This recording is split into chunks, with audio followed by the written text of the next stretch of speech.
viewers, you are welcome to your favorite program, Eyewitness. By now you know the script.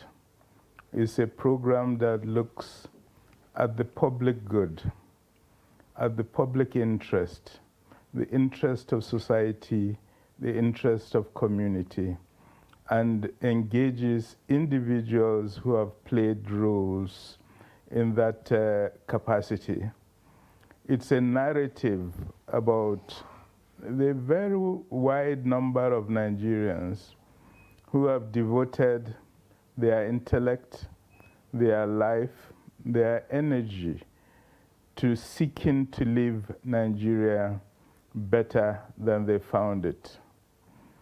What we are contesting in this program is that Nigeria is only about corruption, about self-interest, about self-aggrandizement. As we show each week, that's not the case. And that other story is what our conversation on Eyewitness is always about. Today, our topic is maybe the most beloved topic for Nigerians. That's the debate about federalism. We're a country that loves federalism, but that debates it all the time, contests it, have different perspectives on it. And at the end, one often wonders whether this debate we've always had and we continue to have about federalism is based on knowledge, is well informed. To clarify the debate about federalism, I have today one of the most respected political scientists in the country, Professor Adele Jinadu. Prof, you are welcome to the program. Thank you, Jibo. It's my pleasure to use this platform to continue our engagement on Nigeria. And we always start this program by talking about the background of our guests. Where were you born? Where are you from? Where did you go to primary school? Thank you. Let me start by first congratulating Eyewitness, and your good self, Jibo, for this very, very welcome initiative. You know, I think it's about time we started to discuss at an informed level the problem of our Nigeria, but looking at the positive side and seeing how it also impacts on the negative side. So, and I'm happy that we are talking about federalism today, because I grew up at a time when the colonial civil service, the practice was to transfer people, public officers, from their home base to various parts of Nigeria. And I grew up with my father, who was then a senior produce inspector. And my first few years we spent in Opobo, in Port Harcourt, and of all places, Victoria in Cameroon, southern Cameroon, which is now called, I think it's now called Limbe. But at that time it was Victoria. And so I grew up feeling a sense of Nigeria, seeing the promise of Nigeria and becoming cosmopolitan in the process. I was born, of course, in Lagos, Nigeria, in November 30th, 1943, you know, and by the time I returned with my father to Lagos, in the early 50s, around 51 or 52, I was enrolled at the Ansarudin Primary School at Okipopo in Lagos. And from there, I transferred to Ansarudin School, Alakoro, in Lagos also. And in 58, I started my secondary school education at King's College, Lagos. And I was there from 58 to 64, 58 to 62 for the school certificate, basic African school certificate exam, and 63, 64 to do the higher school certificate.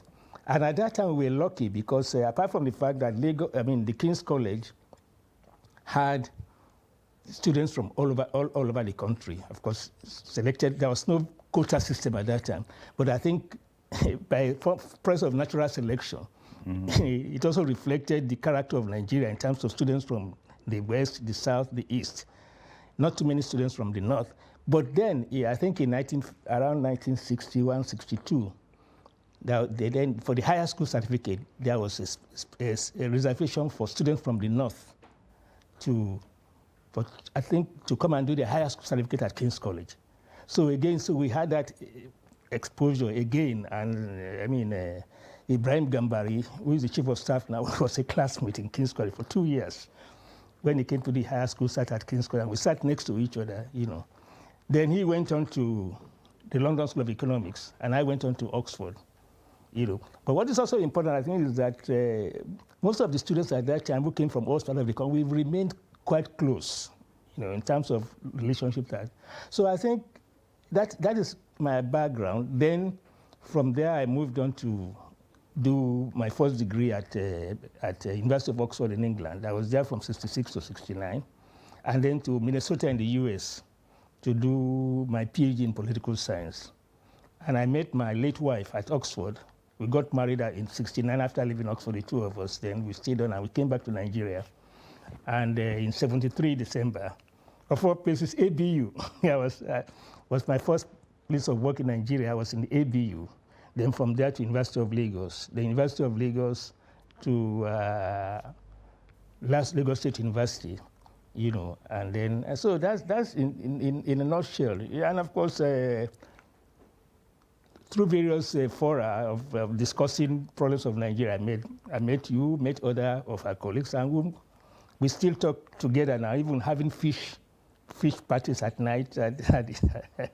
Don't forget, eating fish at night is now banned in Abuja. Yeah, it's a pity. I hope that it will be rescinded. I think it's quite a nice place for people to go out and relax. You've worked all day long. You don't want to just stay at home watching television, but just to go out and then meet friends in an informal setting, discuss the problems of Nigeria, the future of Nigeria, which is what our fish meetings are like seminars. Of course, you know that. Yes. Let's go back to Lagos of the 1950s. How would you characterize that society that you grew up in? I think it was, I call it an age of innocence. Because Lagos was peaceful. You could walk from one end of Lagos to the other end of Lagos. There wasn't too much traffic. But I think what was also important is that, in a way, Lagos of the time also reflected the idea of Nigeria and even the idea of Africa itself. Because there are parts of Lagos where you had returnees, repatriates from Sierra Leone, who lived in the Poku-Agudo area of Lagos. It's mainly people from, Brazil, who came there, Yorubas, and so on and so forth. Then Ologbo area, people from Sierra Leone and the West Indies. So, and then you have, where we grew up in Isaliko and Faji, for example, you had Yorubas and non-Yorubas living together. And we used to make we used to make jokes of each other. We call them, you people, you are okay. You are from up country. And then you people, you are from down the bottom. So we were joking like that. And it was quite peaceful, and I think it is, I think it's an age of innocence. But I think Lagos still has its cosmopolitan status. But I think one of the basic problems you have in Lagos now is that, Lagos has attracted a lot of Nigerians. The migration has been usually from up north down to this. And Lagos, because of the we say that Toju Obateko, Joli Tengbeti, because the marina is the commercial heart of Lagos. If marina is still there, then nothing can happen to Lagos. But a lot of what has happened to Lagos since then.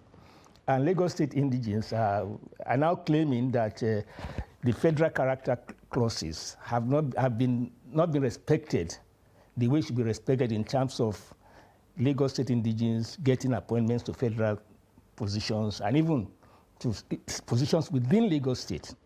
Although we also have that federal character in terms of Lagos State itself. You know, we have the 5 divisions of Lagos State. You know, Lagos Island, Lagos, well, let's say Lagos, Ikeja, Ikorodu, Epe, and Badagry. You know, so there is also a competition among those groups in terms of appointments at the federal level. But somehow Lagos State indigenes feel that, and by that, of course, I mean people from the original Lagos Saleko area still feel that they are being left behind, and there is no reciprocity. You know, and I myself, I remember being a victim of that, because Lagos, even there was a struggle over Lagos, the 51, 54 Constitutional Conference, as to should Lagos be part of the Western region, or should be a federal territory different from that. And I remember I went up to Ibadan in 1964 for an interview to get a scholarship to go to University of Ibadan, to go to Oxford. And I was told at the interview, go back, you are from Lagos, you are not one of us. I said, well, I'm Yoruba now, but you are not one of us. Go back, and you people don't want to be part of us in the West. Go back to Lagos and get your scholarship. And it was interesting because when I got back to Lagos, the person who was able to help me get a scholarship was from Ile-Ife. And I mean, Fanika Ode called up the Minister of Education. Look, there's this young man who's got admitted to Oxford. Is there any way we can give him scholarship? Lagos, I mean, the Western region is not from Lagos. And you know, Lagos is not a state yet. So there's no Lagos, like you can go Western region scholarship. You cannot get it. You can get East regional scholarship. You can get West, you can get Northern, but you cannot get the Lagos state because there was no Lagos state at the time. So we were disadvantaged in that sense because we could apply for federal and apply for state scholarship. But people from Lagos can only apply for federal scholarship unless they claim they are from the Western region and go there. And then I went to West and they say, I'm not part of the Western region. Go back to your state. And it's interesting that the lady who was the secretary of the panel at that time. The son later became a member of the Lagos State House Assembly. The daughter became the general manager of the Lagos State Hotel in Lagos. So it shows you but that was it. But the point I'm trying to make is that I then came back, and then Fanika Ode gave me, I went to see Akinjide, who was very hard. Oh, he was very brilliant. You were Oxford. You should make clear that it's not the Fani Kayode we're talking about. No, the father. The father. Fani Power. We call him Fani Power. But then I went to see Akinjide, and fortunately at that time, they now have what they call special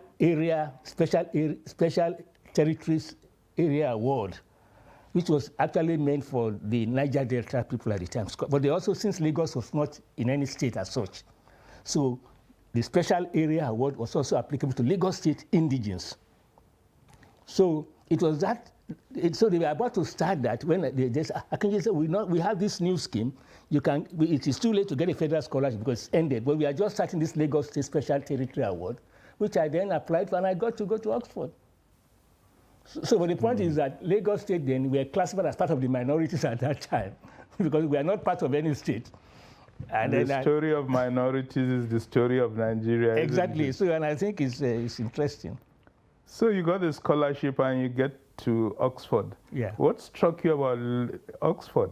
As a Lagos boy, you must have found Oxford is the same with Lagos. Well, I mean, of course, you had cultural shock. It's a different atmosphere entirely. At King's College, I mean, it was like a typical English public school that you attended. But there's still some cultural shock. I remember my first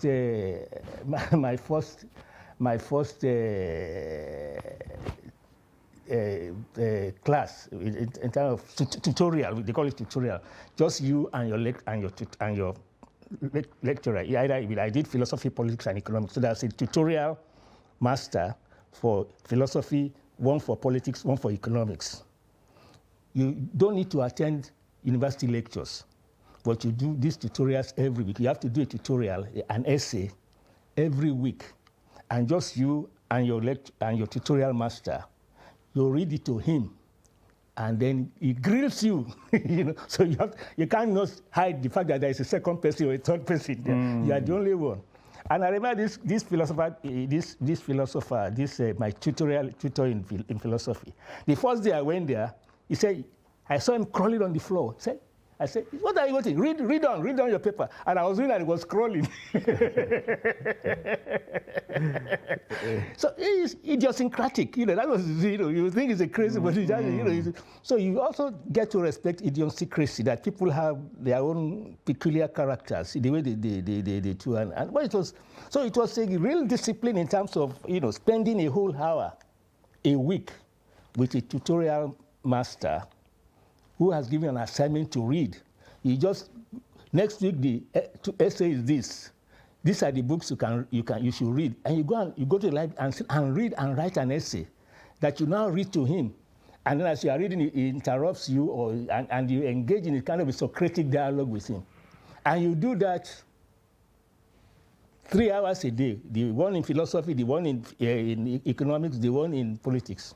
So, and then, of course, it was a Commonwealth. I mean, Oxford was cosmopolitan, But of course, there were undertones of racial, whatever, But we enjoyed ourselves, and they would make fun of our accent. You are not speaking an Oxford accent. I said, but I'm a Nigerian, I'm not an Oxford man. But so it was a nice place. Great. And of course, that was where I met some of my friends who have become lifelong friends with me. Bolaji Akiyemi, for example, Professor Monsuru Kenku, the economist, the mathematician, Bomi Ogidengbe, the gynecologist, Professor Ogidengbe. So many of us we met there, and so it was, and we've retained that friendship. And of course, Africans from other countries. African countries where we have retained, and it helped me well when in terms of professional linkages, networks, particularly in political science. I later became secretary of the African Political Association and also president of the African National Political Science. So it was again a cosmopolitan environment, which gave me a feeling that, barriers should not be barriers, but barriers should in fact be bridges.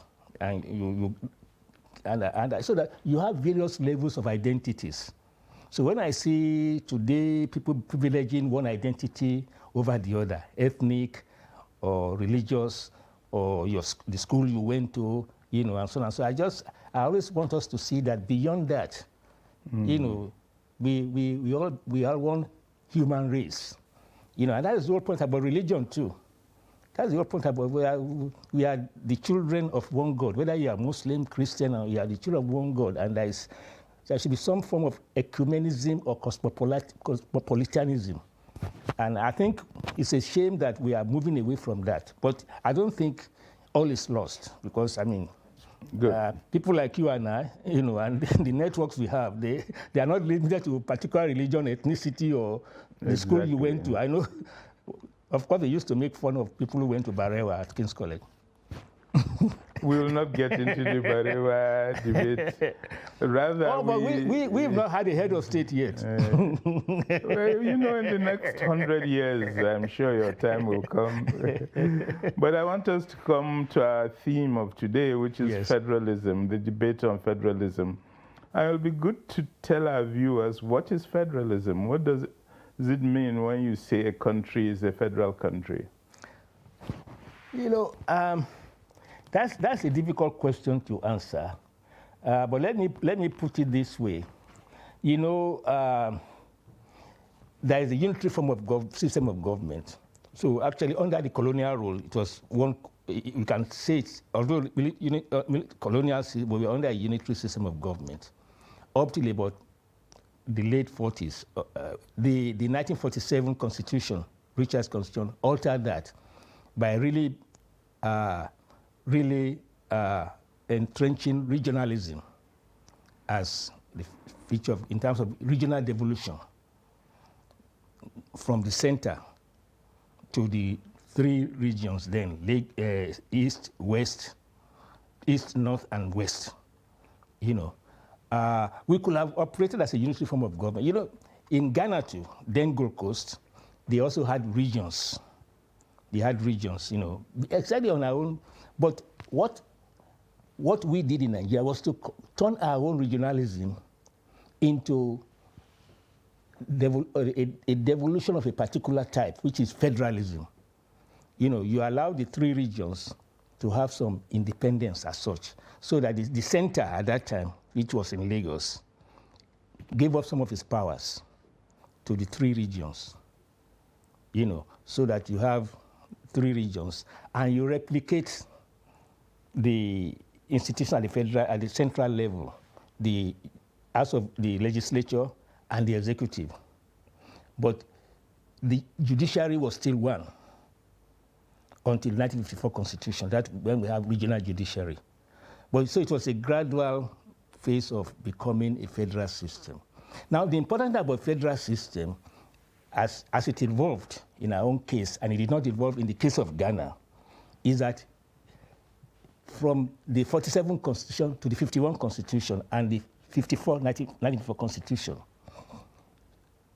power was shared and divided between the regions and the federal government. And that division was done in a way that is entrenched in the Constitution. So the difference between, and I hate to use that word, devolution under a federal system and devolution under a unitary system is that in the federal system, the power is shared by is divided by what you call divided sovereignty.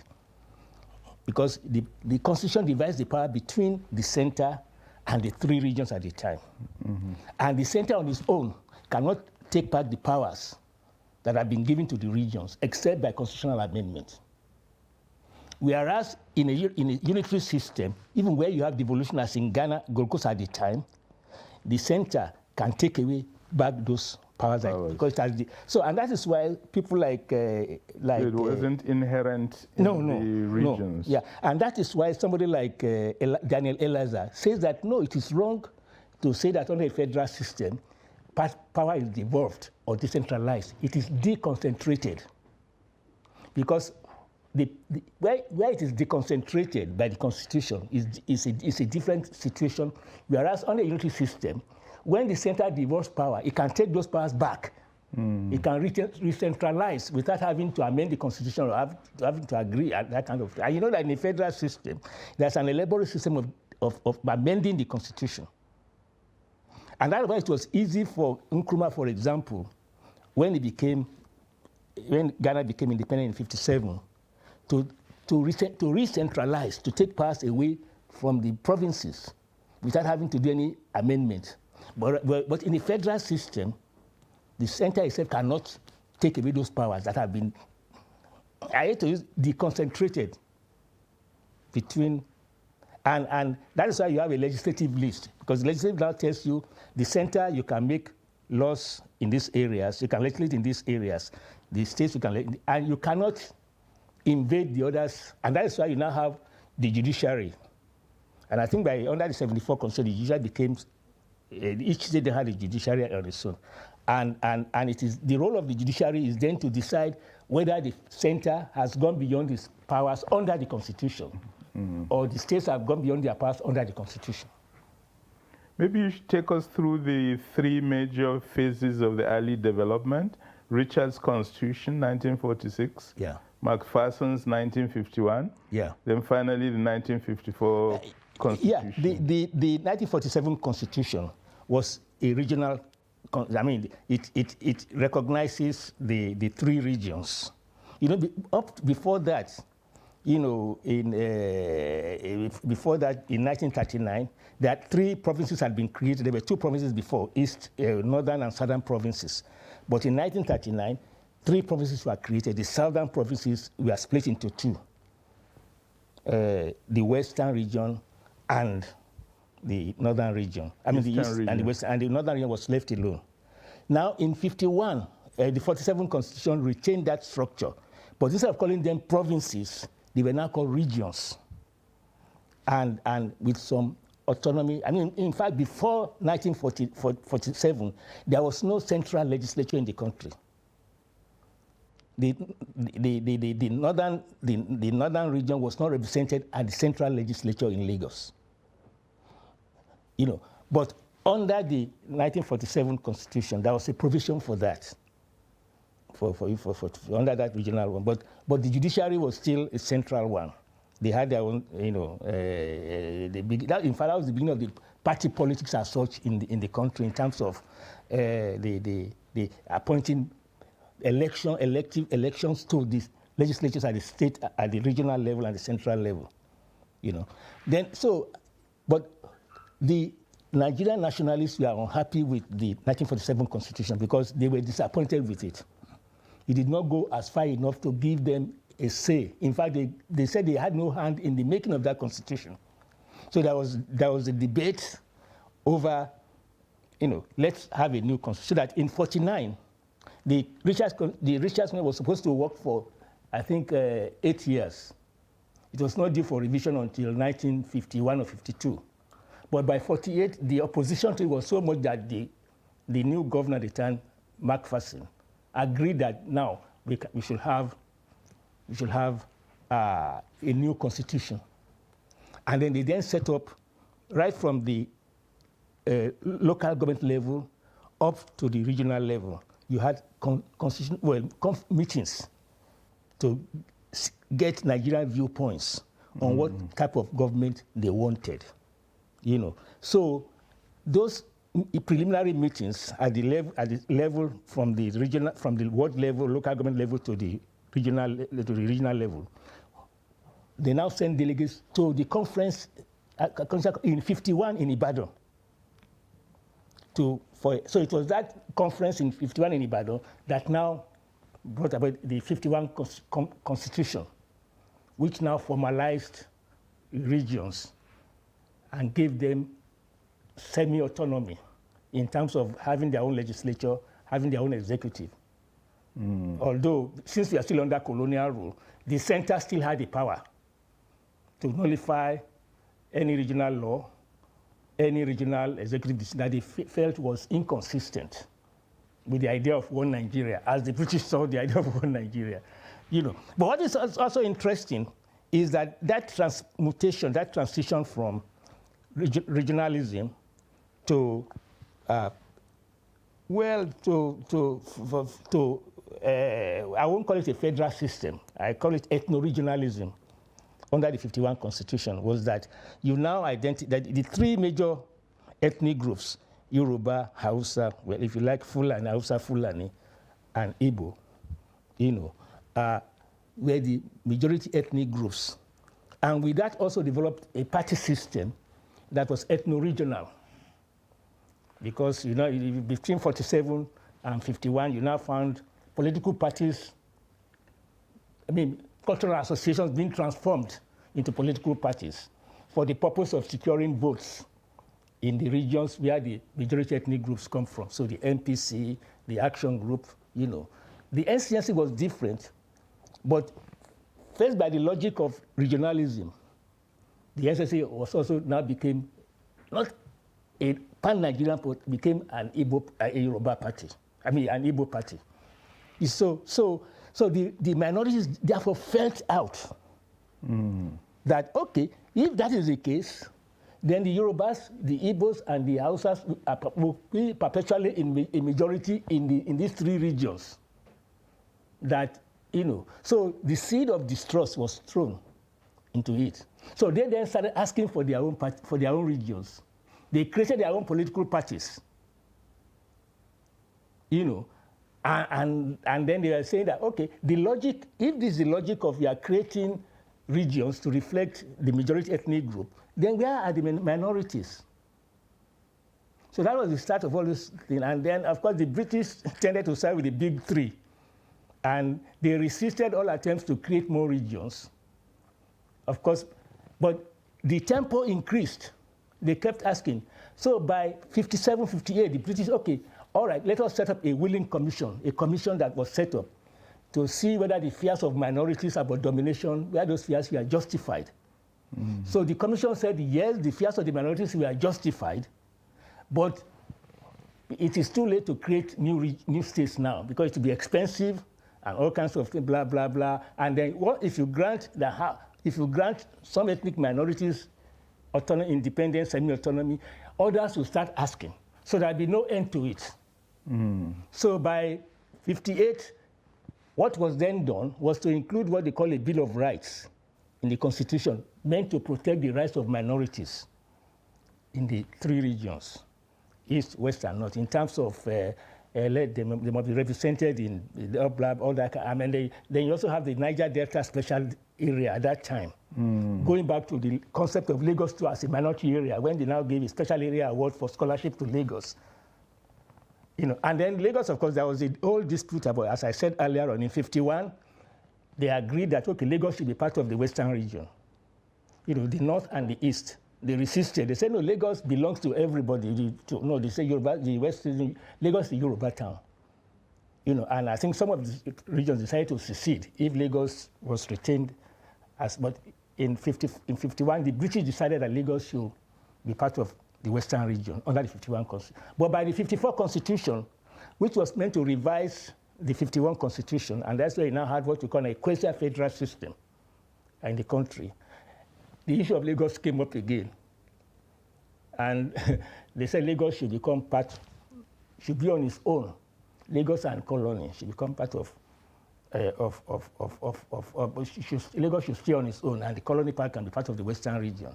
So at that time, of course, the Action Group and the AG also threatened to secede if Lagos was not made part of the Western region. But nobody talked of what happens to the minorities in the North and in the West, and in the North and in the East, because the British were just not decided to split up Lagos, to split up Nigeria into more regions. So that was the story. So that 54 was a quasi-federal one in the sense that some power still retained with the emergency, still retained with the center, because we are not independent yet. So the British wanted to have a control that if any regional law, even under the 54 Constitution, was against their own idea of Nigeria, it would be struck down. Yeah. Okay, thank you so much, Prof. We'll take a brief break. We'll be right back, viewers.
Welcome back, viewers. We are still with Professor Adele Jinadu, one of Nigeria's leading political scientists, and our theme today is the Nigerian debate on federalism. A lot of the debates we are having these days, Professor Jinadu, people have a lot of nostalgia about the Constitution of the First Republic, and some are calling for a return to the Constitution of the First Republic. Is that a wise proposal to make? I've listened and I've read a lot. I've listened to those who are calling for going back. And I think generally they normally refer to the 63 Constitution. We should go back. That is the area of true federalism, and we should go back to that. And some also then say, go back to the parliamentary system, which was what we're having, between 1960 and 1979. 1960 and 1966 when there was a coup d'etat. Yeah. So it was the 79 Constitution that now introduced presidential system of government. But I think I need to make a number of points. The first one is that there is no true federalism. federalism has to be contextualized. Nigerians will be very upset with you. They all say there's true federalism. No. It's like talking of true democracy, for example. There's no true federalism. You are more or less federal. And I think the confusion is because we confuse the federal idea with the representations of the federal idea. The federal idea is that you divide power, legislative power, between two or more levels of government. That division of power is done by a constitution, and neither level of government can take away the power that belongs to one from it, unless there is a constitutional amendment, which will require a special majority, usually 2/3 of the, whatever it is, that's a special majority. And then you have a judiciary which has the power of constitutional, not just judicial review, but constitutional judicial review, that will now act as the umpire, whether this federal is entrenching, derogating from the powers of the regions or states as provided for, or whether the regions or states are also invading the powers of this. So it is there. And then in international law, only the center is recognized as in terms of international law. So although sovereignty is divided between the center and the regions, only the center is recognized for international law purposes as the country that can enter into international obligations on behalf of the federal system. And then, of course, that is no longer the point. But the power of secession is forbidden because this is a compact. You cannot unilaterally leave. I mean, I think until recently, it was only the Soviet Union's constitution that provided the power for secession. I think Ethiopia now has it. And Ethiopia now has it. And when it came in Ethiopia, they said, no, we're not going to agree. We're not going to agree. So that is the framework. But how you arrange the division powers between the center and the states and the regions will depend on contextual factors. Negotiation and so on and so forth. And the modality will be different. So that is why I say, the federal idea is just that you divide sovereignty within the nation state, which is different from the Austinian concept of indivisibility of sovereignty in the unitary system. But a federal system says, no, you can divide sovereignty within the national territory so that is more than, as I said earlier on, devolution from the center down to because under devolution, the center the power that devolves can take that power back again. Yeah. And there is no parliament at the regional level under the unitary system. They may have local governments, they may have local assembly, but not a parliament that is. What is also important about the federal system is that both the center and the unit level act directly on the citizen. So I'm a citizen of Lagos State. I'm bound to obey the law of Lagos State. But the law of the federation also applies to me. Whereas in the unitary system, you see, that bifurcation does not exist. It's only one law that you are bound by as a citizen. Bylaws are not like constitutional law in terms of being bound by it. You see? Then, so the critical point, therefore, is that the center cannot on its own dissolve regional parliaments, cannot dissolve regional executive, cannot dissolve regional judiciary or state judiciary because it does not have the power to do it. That's why they are semi-autonomous. But in a unity that is, and now, what I keep telling people who talk of true federalism is that under that same 1960 Constitution and under the 1963 Constitution, the power of emergency has been used by the center to dissolve state governments.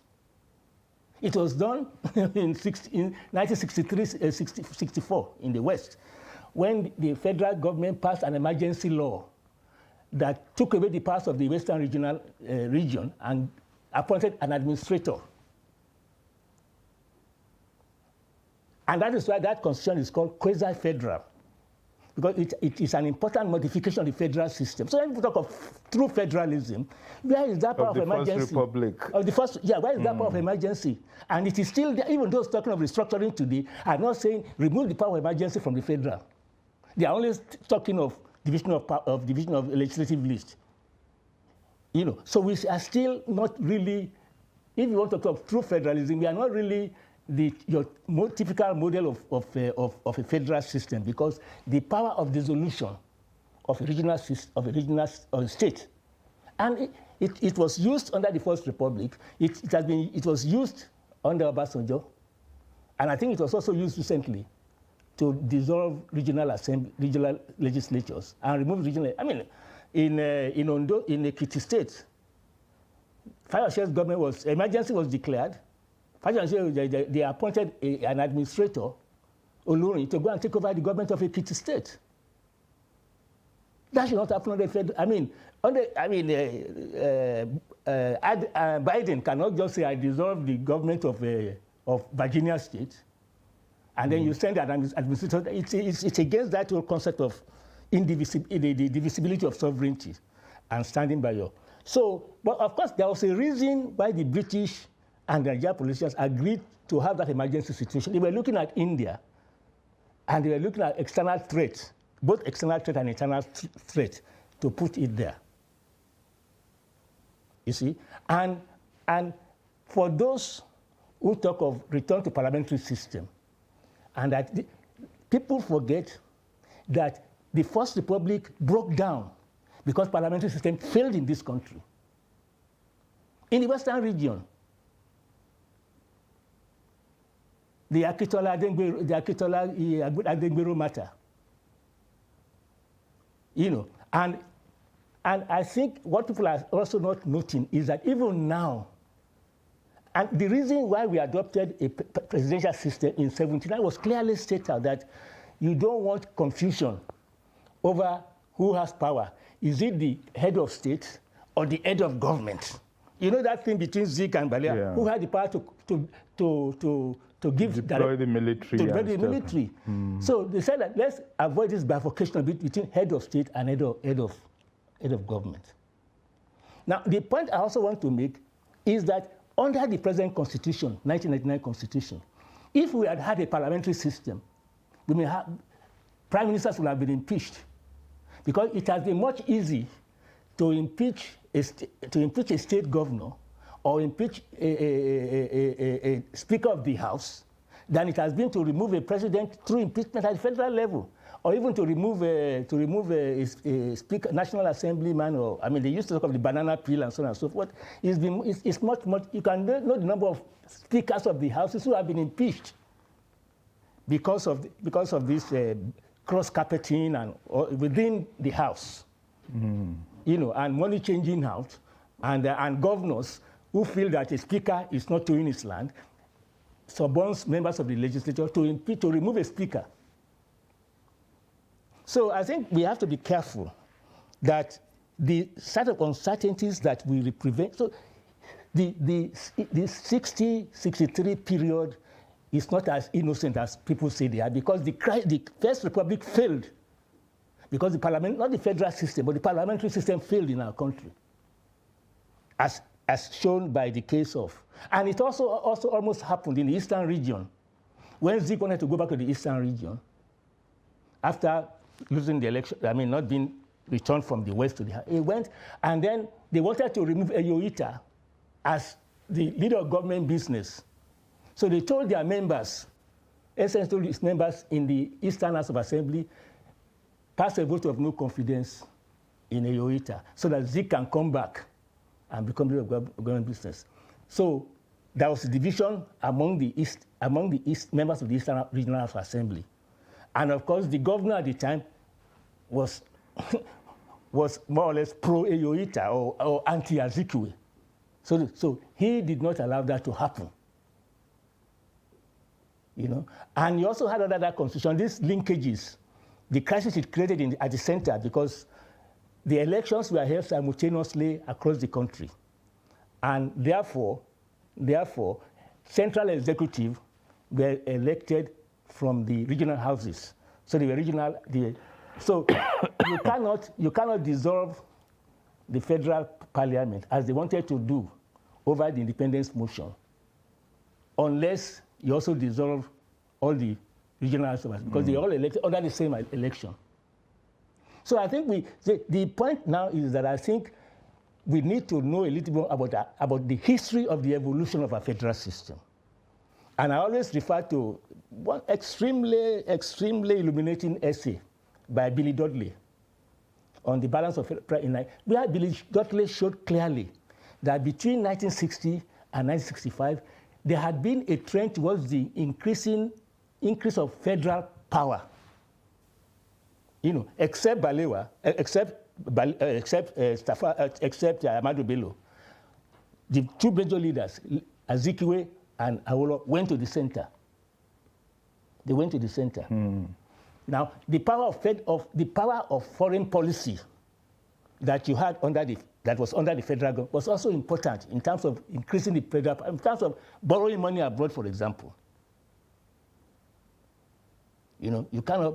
There was a whole lot of debate at that time. Even some of the regions wanted to retain their regional agencies in the, but you cannot because we are still, although we are a federation, we are still one country.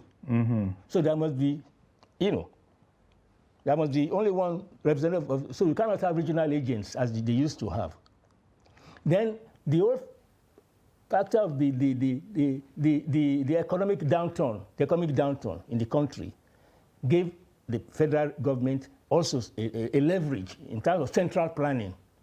Gave federal government. So the point we are making is that between 1960 and 65, if you read Dudley very well, there was a trend towards federal preeminence because of the logic of politics as it's in the country. And it is the same in most federal systems. So all this question of coordinacy and so on and co-equality is on paper. And that's why I say the context is also important. What are the balance of powers? And I think we have not really studied how political parties have also transformed our federal system. The way they have transformed American politics, in the US system, there is no reference to political parties. In their constitution. Or the way the politics have transformed the US federal system. And in our system too, it's only a peripheral position was given to political parties, but the political parties have transformed, as I said initially, and that is why our own federalism, I call it ethno-federalism, because it is based on giving ethnic groups autonomy in what they call their homelands. Whereas in the United States of America, for example, it is geographical diversity. It's not based on ethnic, because you cannot see anywhere, and the founders made it sure that no one ethnic group was a majority in any of the states, and they drew the boundary of the US in such a way. And those they met on the ground, the Indians, and so they were exterminated. Because they didn't want them to be. So I think it's important so our own federalism is not like the federalism in the US. People keep saying that we borrowed the US federal. No. Our founders knew what they wanted in 4751. They wanted an ethno-federal system where you grant autonomy to ethnic groups in their homelands. And this has been a debate that came on since amalgamation. E.D. Morrell said Nigeria should be broken to reflect linguistic and ethnic boundaries. So my point, therefore, is that don't let us talk about true federalism, the second place. And in the second place also, it is wrong historically to say that there was no problem with 63 or 62, because But restructuring is such a recurring decimal in our political discourse. What is this restructuring all about? No, I think I may be wrong, but I think the way I read restructuring in two or three senses. One is that you have given the center too much power. So recalibrate the legislative list and take power from the concurrent list and make it a residual state list.